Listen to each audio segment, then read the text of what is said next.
Hello everyone, welcome to Toyeen Talks. Ẹ jẹ́ ká jọ enjoy. But for watching till I'll see you in my next video. Stay safe, stay blessed. I love you all. Bye. Her sister, they want to collect Mohbad's property. And some of us were like, Anijo wo sijo wo, you know, that when the boy died that they are fighting over his property. I think that was within the week that boy died. She went to Daddy Freeze, that is Karimo. She changed all the narrative. Said different things. What they ask her, the script they ask her to play. Along the line, she started having issues with the sister. She started releasing some hints that all was not well. The first one she was to release was that their mother was a bad mother. So we were able to piece things. We were okay, Mohbad had a bad mother. The wife too had a bad mother. The wife was said to have, that is Wunmi, was said to have been living in Naira Marley's house as a very young girl, tender age, as a minor. So the question is, where was their mother all the while? But when she died, we got to know she has a mother too. The same way with Mohbad, that people thought Mohbad's mother was a spy. Karimo came out again, fighting Wunmi, saying that Wunmi contracted disease from Mohbad. Now, our own question for some of us that don't have the time for all these shenanigans is that the justice everybody is asking for? You know, later she started fighting people that are supporting, that are for justice, true justice. There are people that are for true justice, and there are people that are not for true justice. Okay? There are people that are fighting for the wife, not for justice. There are people fighting for true justice. So get it right. Some people are fighting based on sentiment. Some are fighting true justice and asking the real questions. But to my surprise, one of the reasons I took a backseat was I saw that people, the wife especially, something wasn't right, you know. And initially I didn't want to talk about the wife because I wanted to get a clear picture of what was going on. I was once a widow, so I know when things like this happen, all fingers most likely are going to be pointed at the wife in our culture. But I was very patient. Then later I began to see some things. I said, this is unusual. How can you lose your husband, and the next thing you are able to wear bomb shots, and the next thing you are able to go for some program? Then when the husband was crying in the car, she was there, and some of us started asking questions, the real questions. We thought it was Naira Marley initially. Later we got to know that Naira Marley was not even around when it happened. So the police was asking to arrest the wrong people. And we're asking, if anything like this happened, who are the people that were with him? 24 hours to the incident, 48 hours to the incident. That how come those are the people that are walking around freely, and the people that were not around are the ones that the police were hunting? So many questions. So many questions surrounding the way the guy died. So many questions surrounding the things that were done and all that. Well, of course, Nigerian police are not ready to unravel the mystery for us. So, of course, the social media started their own justice talk and asking the real questions. And before you know it, the wife has a team fighting against anybody that comes out to ask questions. And I say, òun ló lọ́kọ ẹ̀. Àwọn bàbá ọlọ́mọ, ìyá ọlọ́mọ, if they cannot fight for the justice of their son, too bad. You know, there is little I can expend my energy on what I know. When I saw what was going on, I could conclude this is not ordinary. That girl does not have the power to manipulate the police. If not that somebody somewhere powerful is involved in that case, the case has not gone the right way. But for people who say the case has gone the right way, good luck to you. Hope you don't experience Nigeria injustice. That is all I'm going to say. Now, Karimo now came out. Karimo if you get to see this video, tó bá wùn ẹ́ kó bú èmi náà torí mo rí pé òun bú àwọn èèyàn sìn. When you came out, I had empathy for you. That, oh, she grew up, the mother neglected her, she said she was abused as a child, she went through a lot. Of course, the trauma is still living with Karimo. So I empathize with her in that area, that the trauma she went through as a child has not left her. And I said, likely she's likely to go for, she might need therapy. So the last time she called that I spoke about her, she came out, and I thought this girl was going to talk about what she knows about Mohbad's spy. But she's been fingering people's brain. Karimo, Owogon manipulator, you are a manipulator. You are a serious manipulator. I think this manipulative thing runs in your family blood. The same way Wunmi, as a very young girl, 20-something-year-old girl, is manipulating and twisting people's brain, mapping out strategies to cover the truth. The way she has been mapping out strategies to stifle and fight against people underground without anybody knowing what was going on, is the same way you have come out openly, Karimo, to do. I was thinking by now you will have said some things that make sense. I was thinking by now you will have opened some cans of worms. Like I told you, our family, you can never be friends again. And if you are not careful, shori ọkọ tó ní tó gbé sílé, it is still your family that will destroy that marriage. Àwọn family tó ń bá jà yìí. You have entered, you came out. Only abiyamọ ni ẹ́, you say you are a mother, you have your own children too. Even if tí màá bá ya Mohbad tó bá jẹ́ ìyá tí wọ́n gbọ́dọ̀ fi ṣàdúrà fún ìyá. You are involved in this case. You know some things. You were not around when it happened, but I'm sure they have opened you to some truths. Àwọn òótọ́ kan wà lọ́wọ́ ẹ̀ tó gbé dání. Wàá wá bọ́ta, wàá máa sọ pé wọ́n ti fa loud. Níbo lẹ́tẹ̀ tí ń gbà àwọn languages yẹn náà? Wọ́n ti fa loud. Ó máa dirty. Ó ti loud gan. Ó ti ṣe kinní kan. Ope Prime Boy. I thought when you call Prime Boy, even though Prime Boy has been able to do what you refuse to do. Ẹni tó bá ní etí, ẹni tó bá ní ìmọ̀, tó bá ní ọgbọ́n, can pick something from what the last time Prime Boy came out, one of his videos. He called Wunmi straight. He said, Wunmi, you cannot rope what is not my own on my head. He called Wunmi. He said, Wunmi, you know what by your husband. And I still say, I find it's so funny how it's difficult for the widow, the so-called widow. I don't see her as a widow. That is my opinion. From what I have seen, from what I have experienced personally too, from what I have seen a lot of widows experience, I don't see Wunmi as a widow. My opinion. I saw a video of her yesterday. It's not even up to a year. Tí ọkọ ẹ̀ kú. If truly this guy is the husband of her youth, irrespective of whatever the public is saying, she's supposed to maintain a low profile. Kó mọ̀nà ọmọkùnrin yẹn, the state tó yẹ kó mọ̀ ni. But right from onset, even months ago, less than 6 months, ọmọkùnrin yẹn kú. They had a party for her son. I'm not saying the son should not live, but kí gbogbo abiyamọ rò. How easy is it? One or two of you, you must have had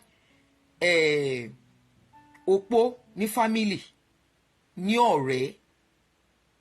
Ṣé bí wọ́n ṣe ń sáré get on nìyẹn? It's just a question.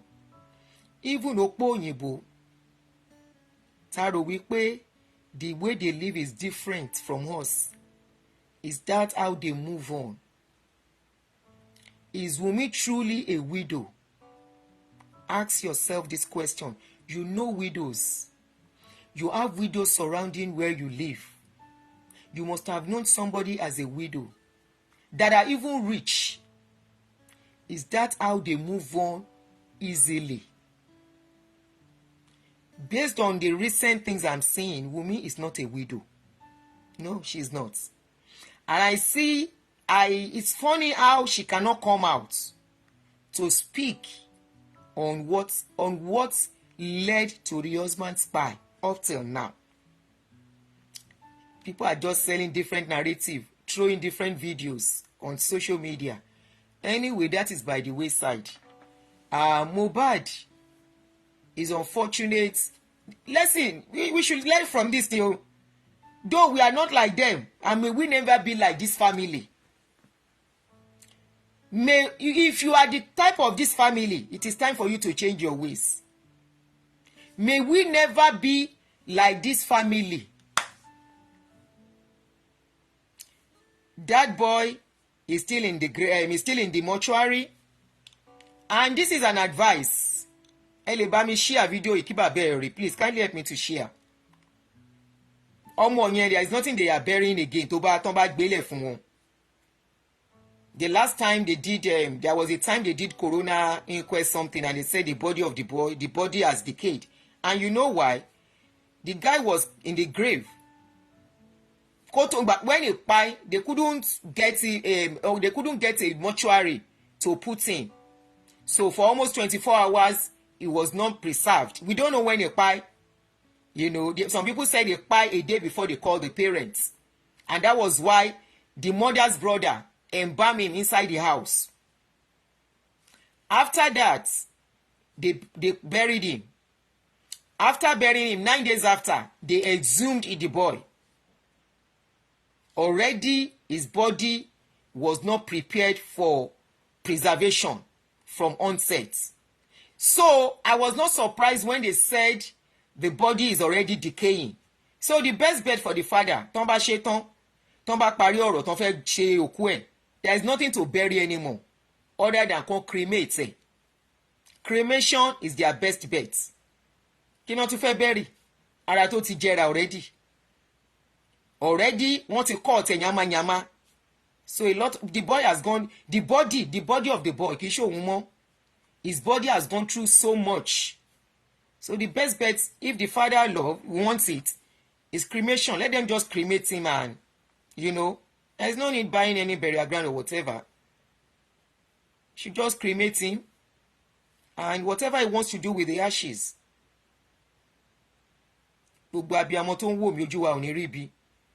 This is a big lesson to parents.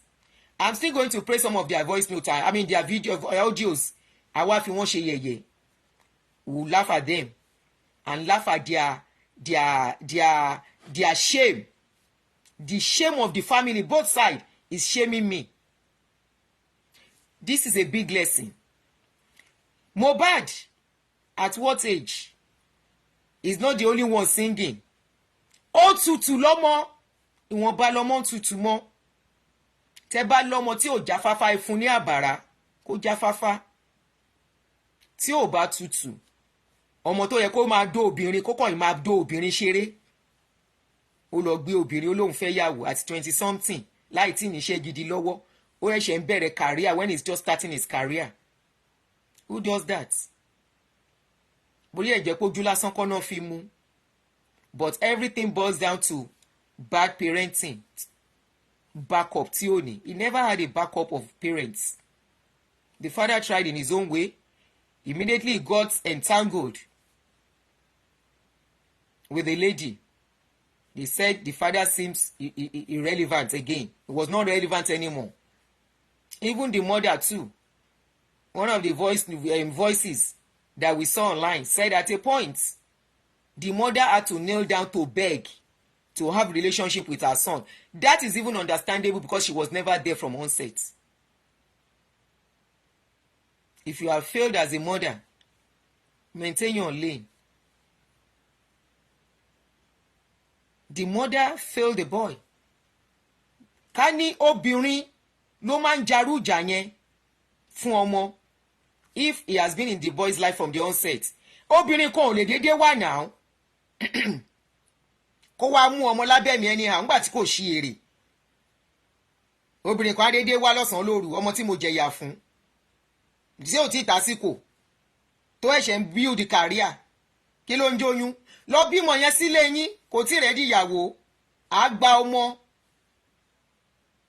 bọ̀ ìyá tí ò bá ṣe the right thing kò ń lẹ́nu ọ̀rọ̀. That was why the boy at that very tender age, when he's just building his career, climbing the ladder of success, went to go and get entangled.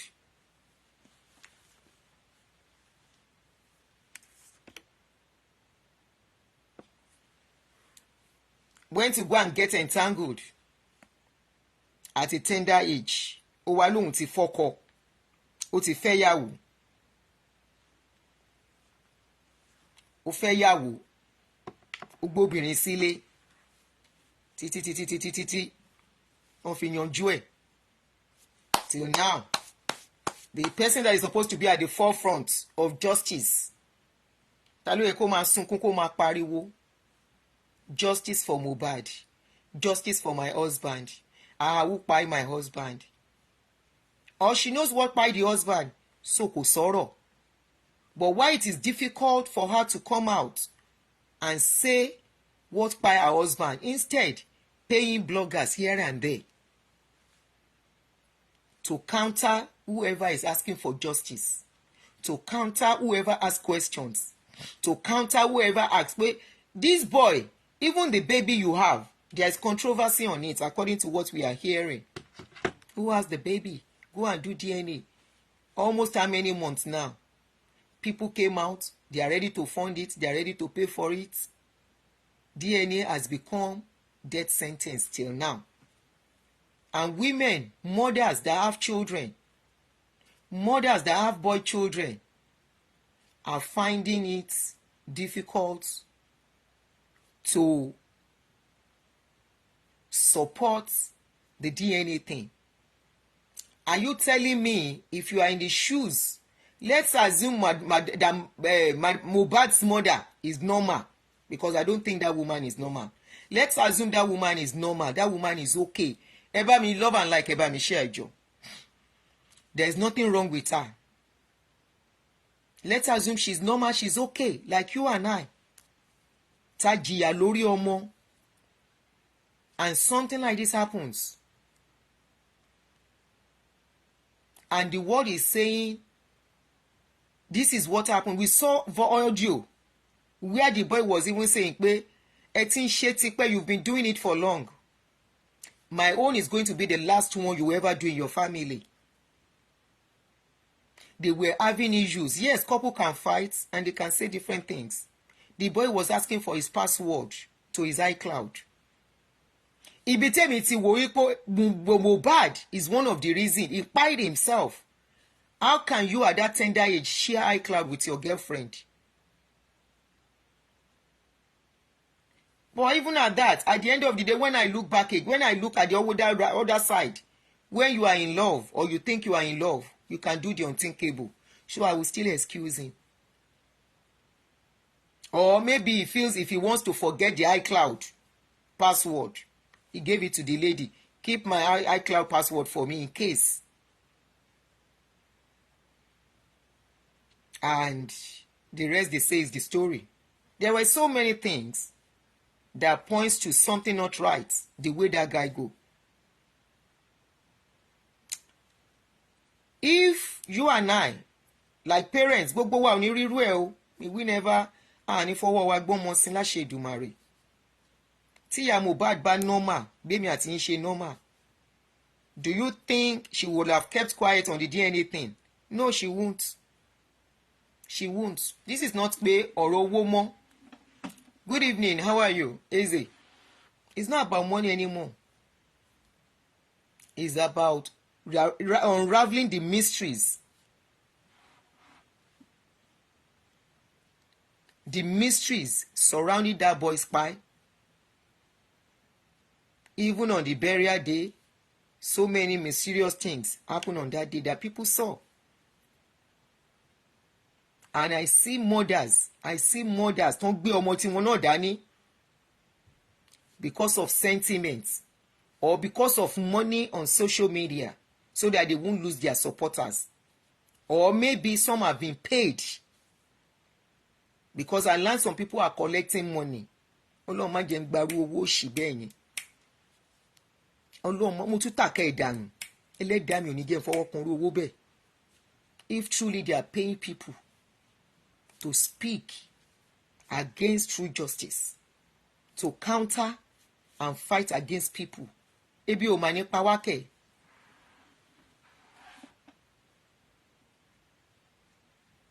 Ebi ò mà ní pa wá kẹ̀.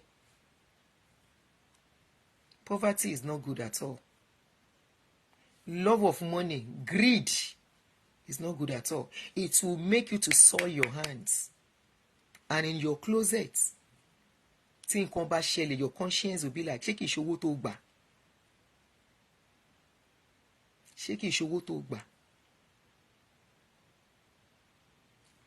Now, ọmọ yẹn, ìyàwó, up till now, 19 years, by next month, precisely September 12, will be 19 years.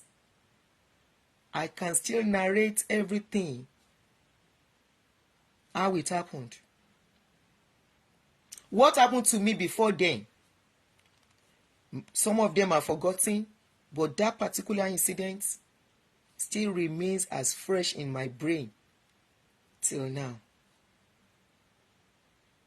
So I don't know why the wife cannot help to get justice for this boy if her hands are clean.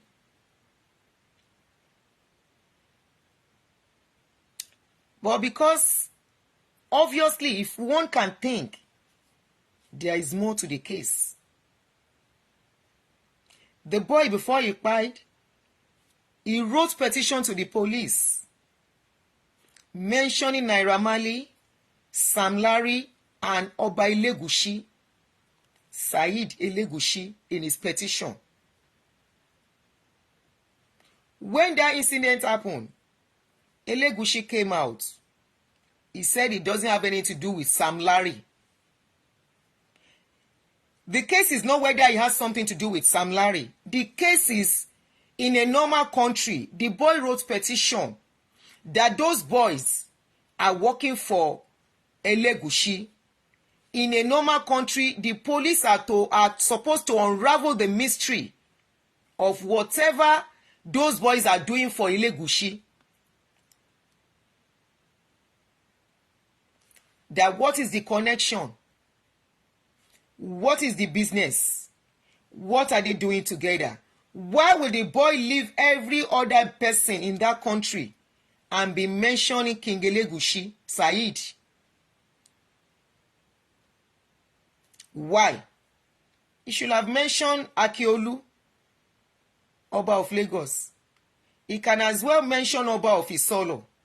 He can as well mention Oba of Onitire, of Itireland. He can as well mention every other king in that country, in Lagos State especially. But he specifically mentioned Elegushi. The government did not at any point respond to the boy's cry. They did not at any point show us that Elegushi was invited when the boy wrote petition. The police did not at any point call the boys that the boy mentioned, that is Sam Larry and Naira Marley.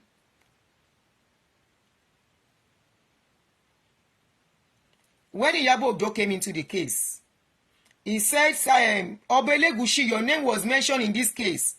Ajomu Nkanle. I was surprised she stopped talking about Elegushi. People are even saying Elegushi should not be mentioned anymore. But based on what was written in that petition that came on social media, that came out, Elegushi's name was mentioned in that case. So it is normal for people to start putting two and two together, since the police refused to unravel the mystery. People will start thinking, could it be that this is the king that is involved? Oh yeah. Because Wunmi does not have that power. Wunmi does not have the power. She's just an ordinary girl on the streets. She does not have any power to control what is going on. Who are the people behind the case?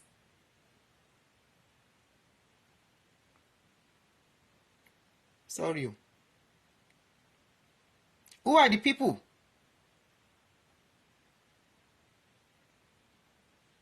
Behind the case? Tó wá jẹ́ wípé ikú ọmọ yẹn wá di yam pepper scatter, and the police are carrying on like nothing went wrong. Ẹ̀dẹ̀ bímọ ti yín. I'm not talking about whether the parents are okay or they are not okay now. We are talking about getting true justice in a normal country. We are talking about things being done right. That is what we are talking about. We are talking about how come the police are leaving the public to the case. How come? Those are just simple questions we are asking. Who are the powers behind this boy? Who are the power behind Wunmi? Who are the powers behind her?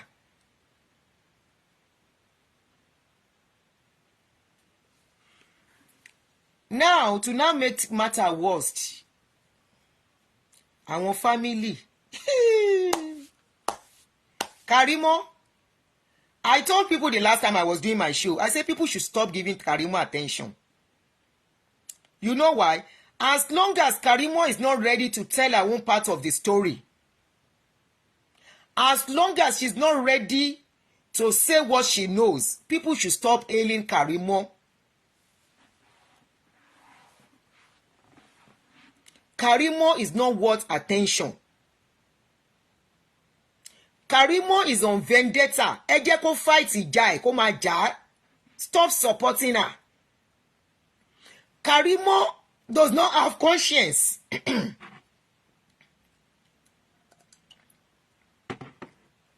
Karimo's conscience is dead. She doesn't have conscience. What she's doing is not driven by conscience. What she's doing is driven by vendetta. Vendetta, which is revenge, jealousy, and manipulation. That is what she's doing. For how many weeks ló ti jáde ńsìn? When she came out, we gave her encouragement, we gave her support.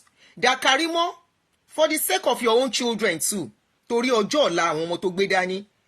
Nítorí wípé tí ẹ̀san bá fẹ́ ké, ẹni tí orí ẹ̀ bá le, tí ẹ̀san bá máa ké, kò sí ẹni tí ò ní jẹ nínú ìyà àfi tán ọba mọ̀ ń pa ẹ̀.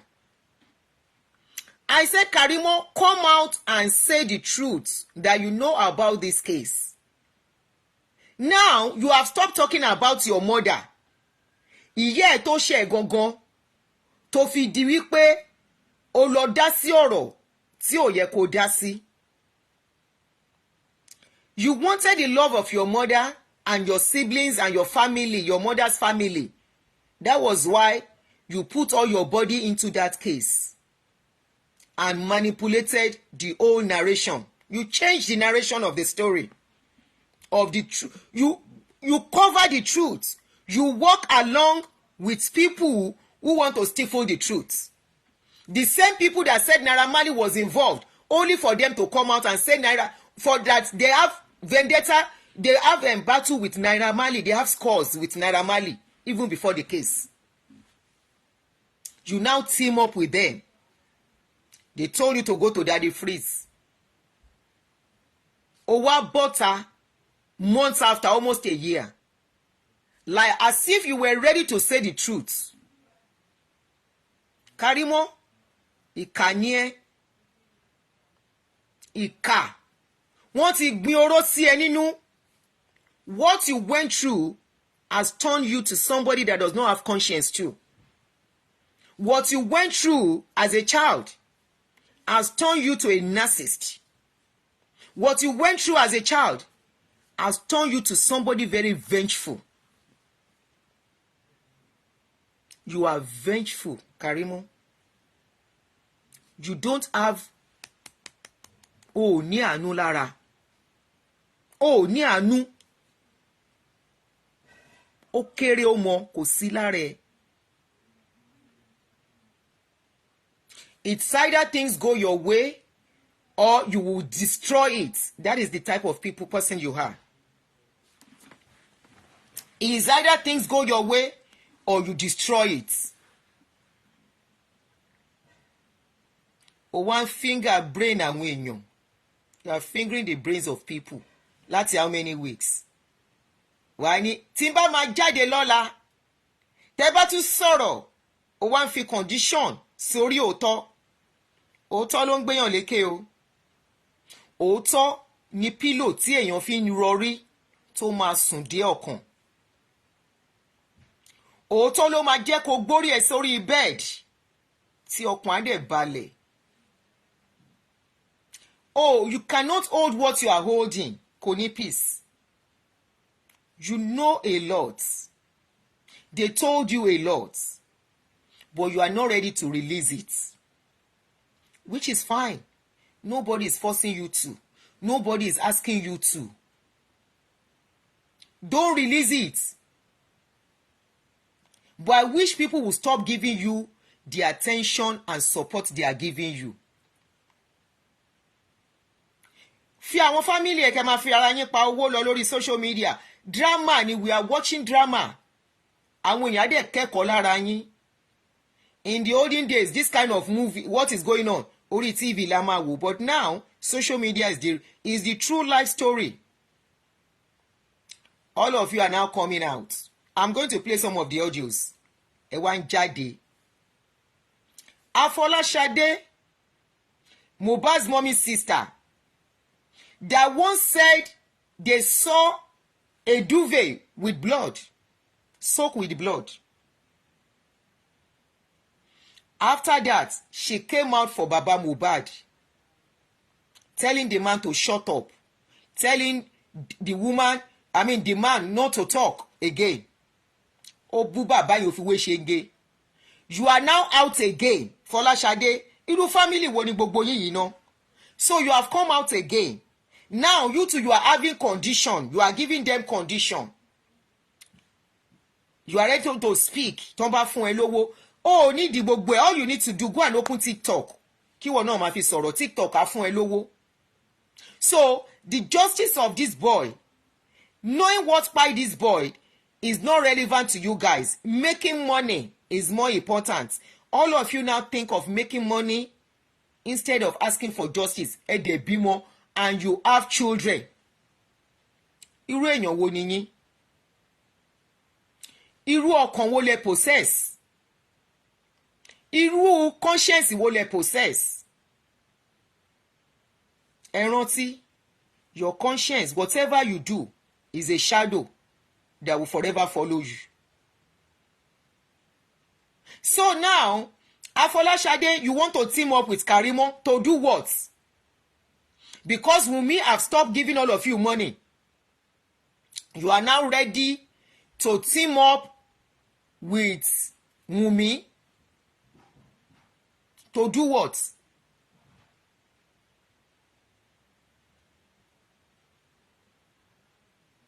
To fight who?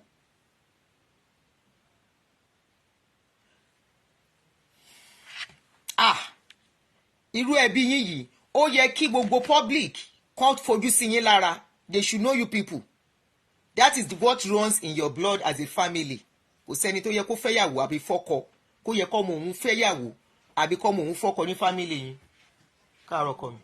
How are you? Kò yẹ kó jẹ́. Ẹ ń ṣe family tán ti gbọ́dọ̀ fẹ́yàwó.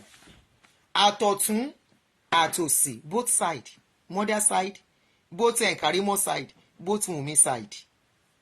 I mean both Mohbad side and Wunmi side. Gbogbo yín ti wá gbéra yín síta. Ẹ jẹ́ àgbà àwọn nǹkan tó ń sọ ní just some of the voice notes tí ó jáde. Kábíyèsí Elédùmarè.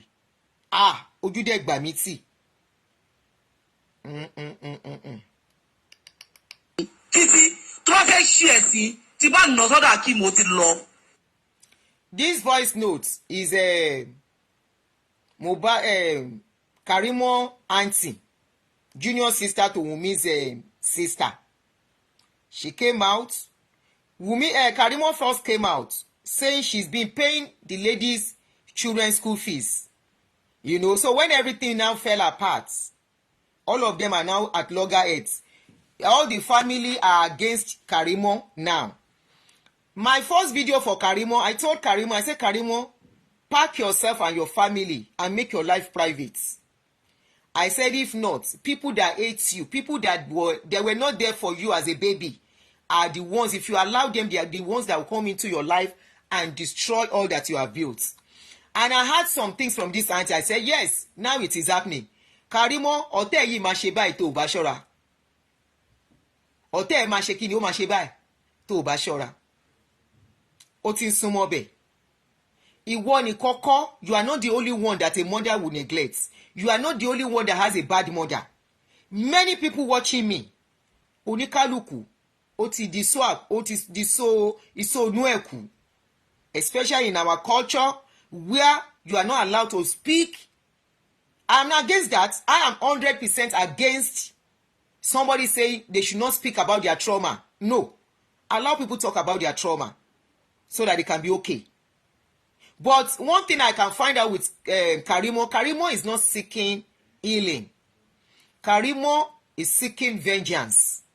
And when you are seeking vengeance, you will end up destroying yourself before you know it. When you are seeking vengeance against something that you can walk away from, heal and move on at your own time and pace. The healing might not come as fast as you want. The healing might not come as easy as you want. But if you stay there and you think ẹdìyẹ dà mí lóògùn mo máa fọ́ lẹ́yìn, ibi tó ti ń fọ́ ẹdìyẹ ní ẹ̀yìn ó lè ṣèṣe. Ibi tó ti ń fọ́ ẹdìyẹ lẹ́yìn ìwọ gan ó lè para ẹ síbẹ̀, because before you can fọ́ ẹ̀yìn, you will need to lift your hand with something. You will need to lift your leg. Ibi tó ti gbé ẹsẹ̀ sókè ó lè yọ̀ kó ṣubú. Tó bá ní àròjinlẹ̀, ẹ̀san ìwọ kọ́ ló máa jàjà ẹ̀san. Some ẹ̀san, some vengeance, you walk away and allow karma to do the work if you have a good heart. But if you don't have a good heart, that is when you want to gbẹ̀san by yourself. If you don't have a good heart, that is when you want to say, somebody has destroyed my a chicken has poured my medication away. I will finish this ediye. And in the process, while you are trying to finish the ediye egg, your own life, you can become a cripple in the process. You can become handicapped. You can become somebody that will never rise again. So you are going the wrong way. Yes, your mother has hurt you. The best thing you can do is to make a story out of your life, and now you have been a success. Despite everything, God was able to take you to America. Despite everything, you are in a country to make your life better and heal from your pains.